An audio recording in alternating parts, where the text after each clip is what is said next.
mean, one of the things that's absolutely outrageous, and we try to put a spotlight on it. Some of you have helped us. But let me just give you this one comparison on judicial confirmations in the United States Senate.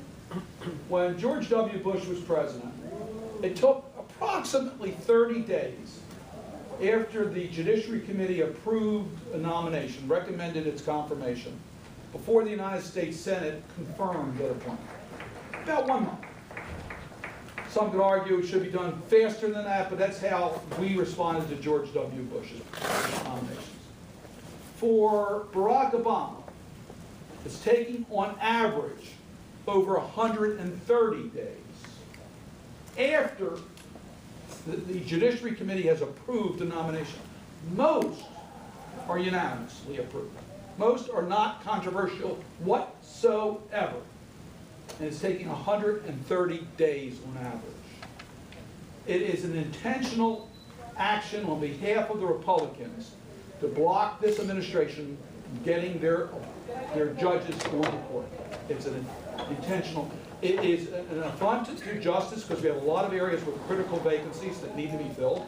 Secondly, as you are aware, the Obama administration is far, far better than the Bush administration to make sure we have a diversified court.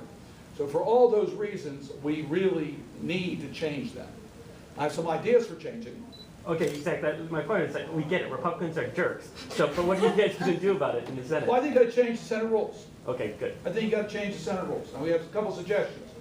The suggestion that I am bringing forward to my colleagues is to allow the leader to bring forward a nomination to the floor that's been approved by the committee, so that an individual senator cannot put a hold on it, cannot block it. The nomination must come to the floor if the leader sends it to the floor. And it would take a 60-vote threshold to pass under this process, on this expedited process. But that's not the problem. These nominations are passing by overwhelming, most of them are passing unanimously. They're just being held by one senator in order, not one senator, by an intentional policy. So my rules change would allow the nominations. By the way, it goes beyond judges. It also goes for the administrative appointments. It's the cabinet level, sub-cabinet levels, so that we could get these issues voted on. And of course, if there's a legitimate complaint, then we would have to go through a normal process because you would need 60 votes. But it should, I think that would unblock the log jam.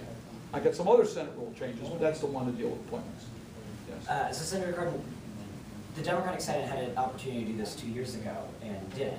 Wasn't able to, reasons I'm sure you know better than I do. What will be different this time so that we can do rules changes? Right. That's a great question, and I must tell you, the Democrats are more amenable to rules changes than the Republicans, but there is an age issue here. The longer you've been in the United States Senate, the more unlikely you are to support rules changes in the United States Senate. So we did have some senior Democrats who were very reluctant to change the Senate rules by just a majority vote by one party. They said, look, we need to get Democrats and Republicans agreeing on rules changes. So we probably didn't have the votes. We probably didn't have 51 votes at the beginning of this Congress in order to get rules changes. It would have been very close. And the majority leader made the decision to work with the minority leader. They met. They said they were going to do things differently, and we saw what happened. What's different this go round? Let me just tell you this.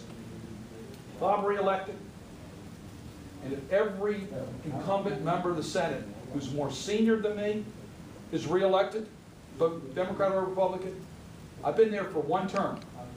My seniority number will be 49, which means the majority of the members of the Senate will have been there for 6 years or less. I think we're ready for rules changes. So we're hoping we can reach out and get Democrats and Republicans together on rules changes before November 6th, so it doesn't get wrapped up into a partisan fight. We'll have some partisan fights, don't get me wrong. But before we know whether President Obama has won, I fully expect he's going to win his re-election, strongly supporting him.